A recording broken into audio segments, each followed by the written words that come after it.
Hello, Scorpio. Welcome to your January 2017 life reading. My name is Amber. I'm from Symbols for Living. Feel free to check out my website, which is symbolsforliving.com. This is for Scorpio Sun, Moon, and Rising. It's also for those with a strong Scorpio placement, as in a Venus-Mars conjunction in Scorpio, your North Node in Scorpio, or a really big stellium or a lot of planets in Scorpio. You may find that this Scorpio reading is still helpful for you, or you may find that other signs where you do have those major aspects in your chart, you might find it quite helpful. So please do take a look. Okay, so I have asked for a life reading, as I always do when doing these readings, and we always wait to see what comes out, whether it be love, work, money, family, friends, personal issues, mental state. It could be anything, but I think for you this seems to be definitely about relationships. I think because we've got, it just seems romantic to me for some reason. I think because of the center of the reading, we've got the 10 of coins,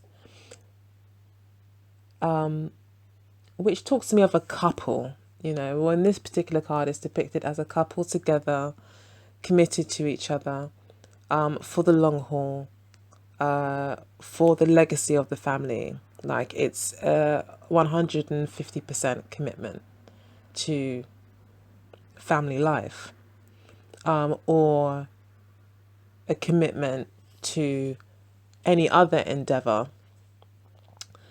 And you've committed yourself to seeing it right through to the end and then some. With it being crossed by the King of Pentacles, it reinforces that even more. So definitely a lot of financial stability in January for you, dear Libra. I did say it looks very much like a love reading, but with those two cards being there, having now gone in to fully interpret them, it looks like there's a strong focus on money here this month. Although there's an emotional pull, you're thinking more emotionally, thinking more, being quite sentimental going forward. You're looking at the situation, or you're thinking about the situation that you're in a very emotional way, and you're thinking about the past and how what happened, and all the memories that you had, and that kind of reminiscent kind of state that you're in, and also being quite sentimental. And it may be with regards to making some sort of decision. You're having to let something go, I think, or you think you have to let something go. And that's making you look to the past.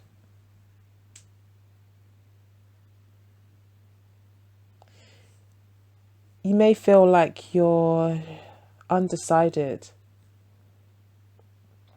You're undecided in some way, or you may feel like you're juggling quite a lot at the moment. You're juggling quite a lot, and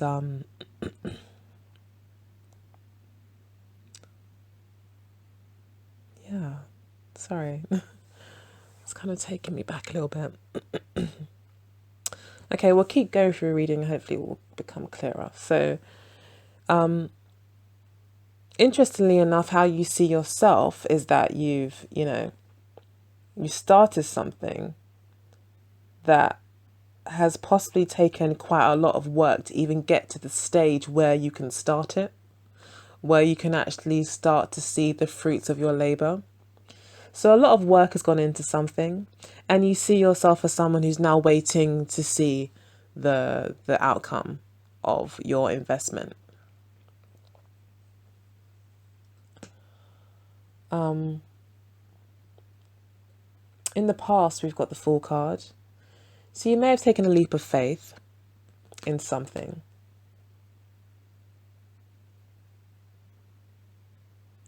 You started something new.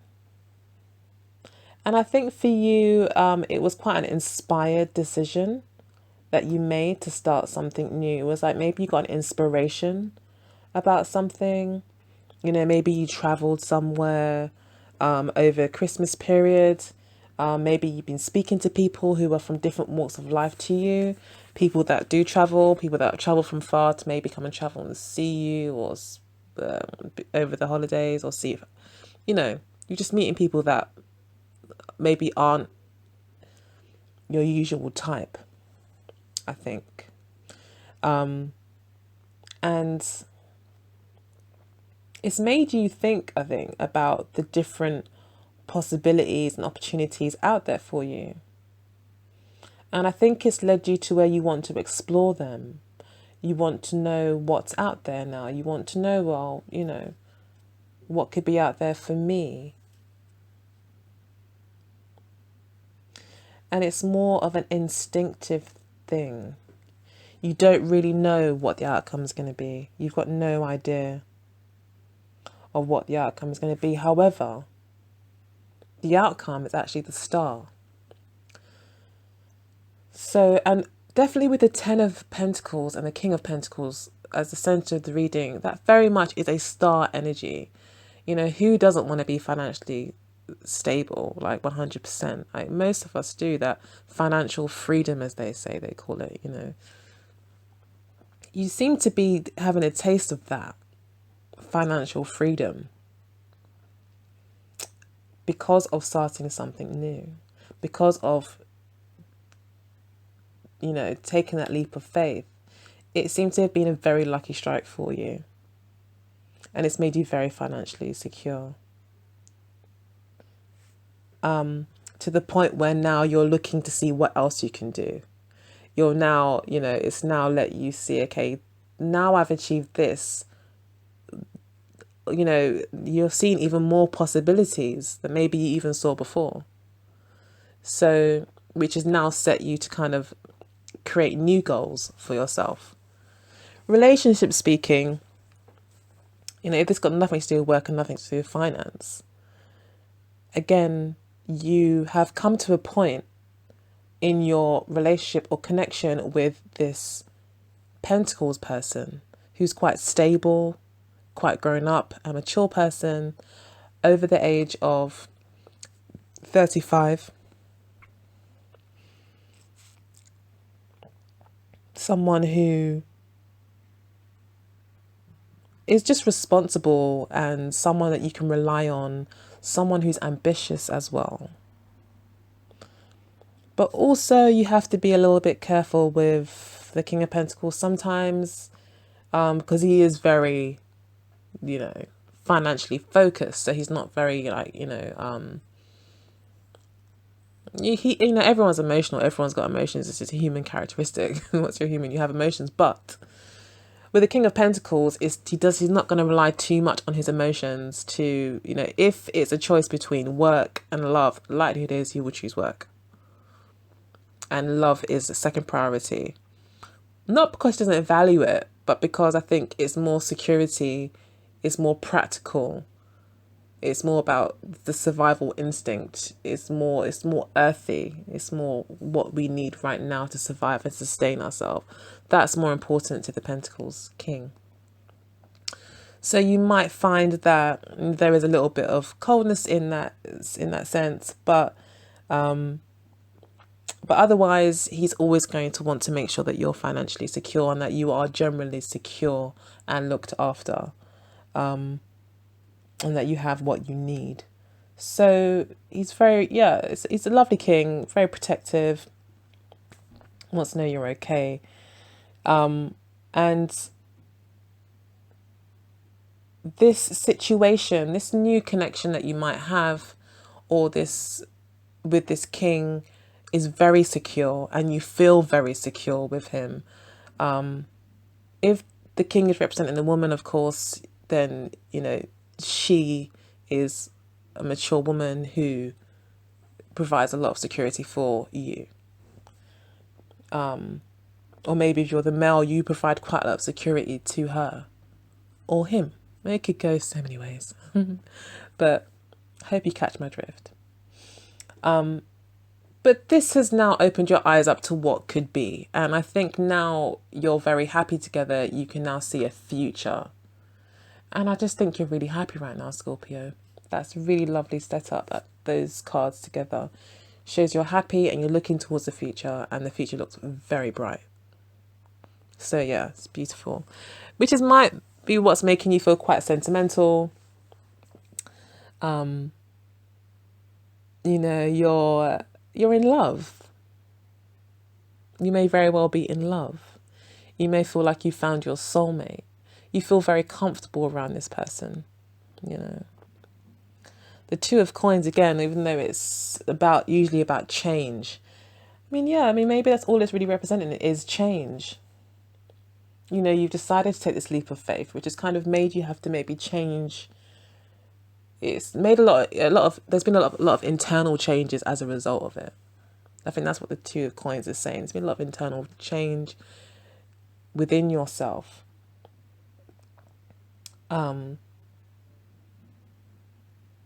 Because of the relationship that you're now in, which has maybe made you more emotional, more sentimental.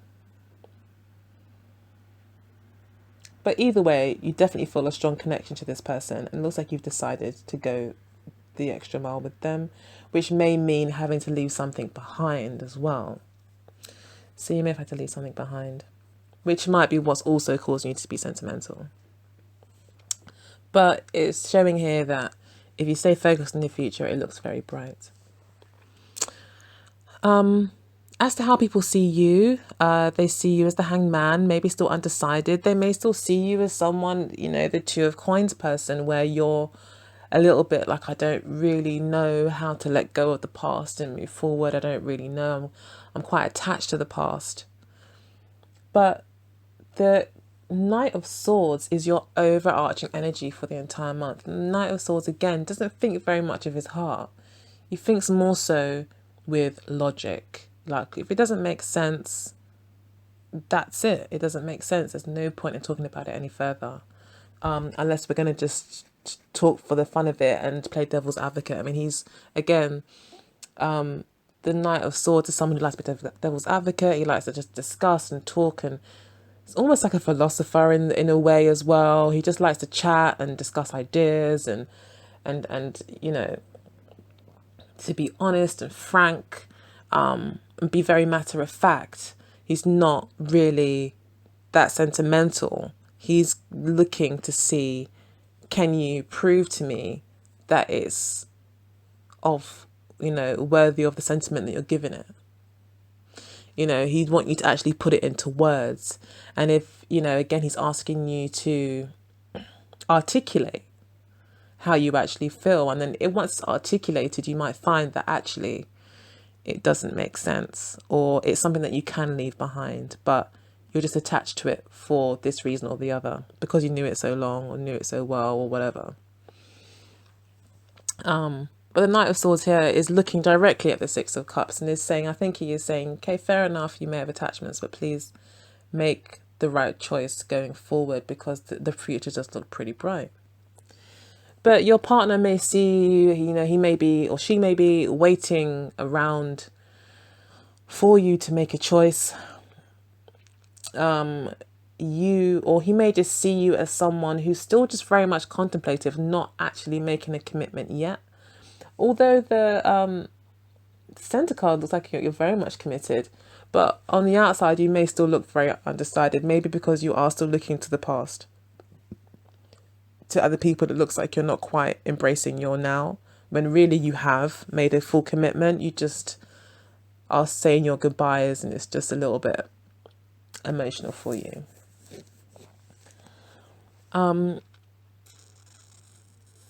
Because maybe what you're letting go of is quite dear to you. In your hopes and fears, we've got the Five of Swords. So you're hoping that either you are not defeated in some way, or you're hoping that you don't have to, you know,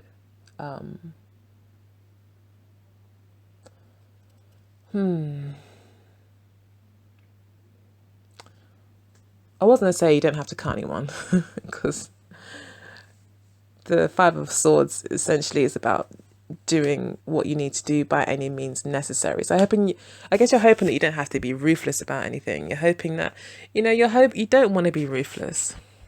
You don't want to, the Six of Cups thing is maybe asking you to be a bit ruthless. That the King of Swords is a bit ruthless in the sense of, and so is the King of Pentacles. Fairly ruthless people. They're not emotional. They are emotional to a point, but they're going to get what they want to get.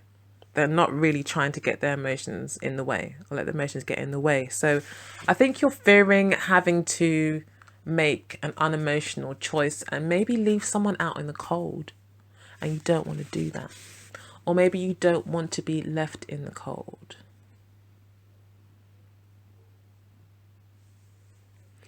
Yeah, maybe you don't want to be left in the cold and you want things to go the distance. We've got the go the distance card right next to that card. So you may be hoping that you won't just be let go of. Like, this isn't, you hoping that actually, yeah, what you do have is going to last, is going to have longevity. And you're not going to be left out in the cold because of a really bad argument that you guys have. And then it turns out that, this person just gets really cold and just dismisses you, that can happen. You could be very much in love with someone, but if someone's got their temperament where they just, when it comes to an argument, they can cut you off, or say something really cutting. I think you're just trying to protect your heart, yeah, and you're just worried that, it will go the distance and that there won't be any horrible arguments that will leave anyone out in the cold.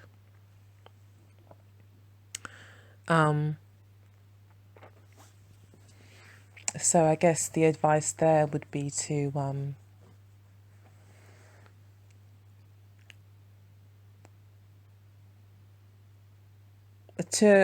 always talk from your heart.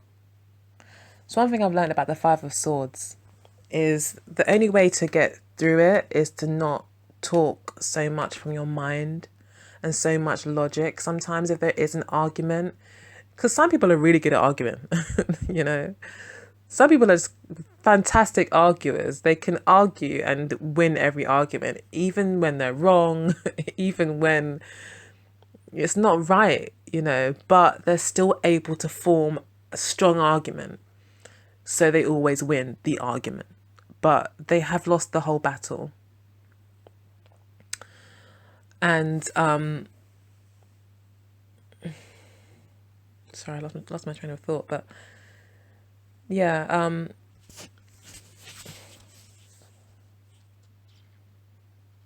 but yeah, basically that's it. It's just thinking from your heart, just talking from your heart. And that way, if you are worried about that kind of thing happening, just remember that if anyone does say anything to you and they say something cutting, it probably isn't from their heart. They're just saying something to win the argument, or to say something to shut you up, or to gain leverage and to remain in control or whatever. So just remember that. Talk from the heart. Should be good. You can always get through the Five of Swords with that. Because that way, it's all from the heart and it's all very loving and you're being honest as well. So I think that's the best way to use the Five of Swords. You can still be honest with it, which the Swords suit often asks you to be. It's honest and clear. So final outcome, we've got the Ace of Pentacles, which is a beautiful new beginning and a beautiful new path. So it looks like you have started a whole new relationship or had a whole new beginning in your current relationship, where you do feel very much supported by your partner. You feel like you help each other move forward financially, I think, especially here. And you just seem to be carving a new path for yourselves. It may be that your partner has offered you his hand in marriage, or asked for your hand in marriage. It looks like here with the coins being here, offering some sort of commitment. So yeah, it looks like your relationship is very solid and it's still very new, or there's some new beginning within it. and you guys are focused on the future, and it's looking very, very bright. So yeah, anything that you are letting go of, let go of it if you need to let go of it. Don't bring it into